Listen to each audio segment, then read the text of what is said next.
Hello friends, நம்ம இன்றைக்கி காரசாரமான எறா வறுவல் என்னோடய ஸ்டைலில் எப்படி செய்கிறது அப்படின்னு பார்க்கலாம். இப்போ தான் என்னோடய சேனலை ஃபஸ்ட் டைம் பார்க்குறீங்கன்னா சப்ஸ்கிரைப் பண்ணிவிடுங்க.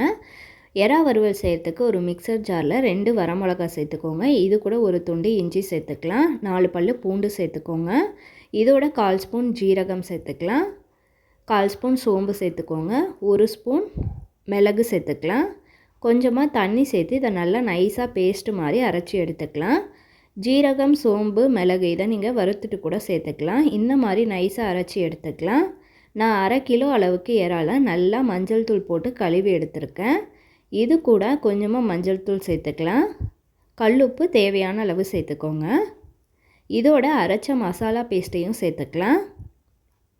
இது கூட ஒரு 1/2 ஸ்பூன் அளவுக்கு கரம் மசாலா சேர்த்துக்கலாம். இன்னும் உங்களுக்கு காரம் வேணும்னா 1 ஸ்பூன் மிளகாத்தூள் சேர்த்துக்கோங்க. சேர்த்துட்டு இதை நல்லா மிக்ஸ் பண்ணி விட்டுறலாம். மிக்ஸ் பண்ணிவிட்டு இது ஒரு 1/2 மணி நேரம் ஊற வச்சு எடுத்துக்கலாம்.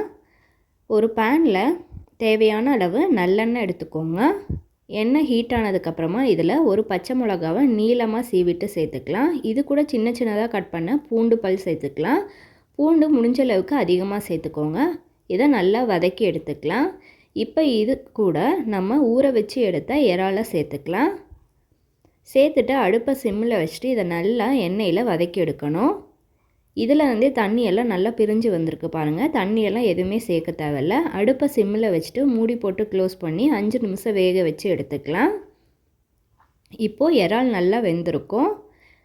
இந்த ஸ்டேஜில் கருவேப்பிலை தலையை தூவிட்டு அந்த தண்ணியெல்லாம் நல்லா வற்றணும். அந்தளவுக்கு நம்ம மிக்ஸ் பண்ணி எடுக்கணும். தண்ணியெல்லாம் வற்றினதுக்கப்புறமா நல்லாவே ட்ரை ரோஸ்ட் ஆகிடும். இப்போது நம்மளோட டேஸ்டியான இறால் வறுவல் ரெடி ஆகிடுச்சு. இதுக்கு மேலே உங்களுக்கு மிளகுத்தூள் வேணும்னா இன்னும் கொஞ்சமாக சேர்த்துக்கோங்க. தேங்க்யூ.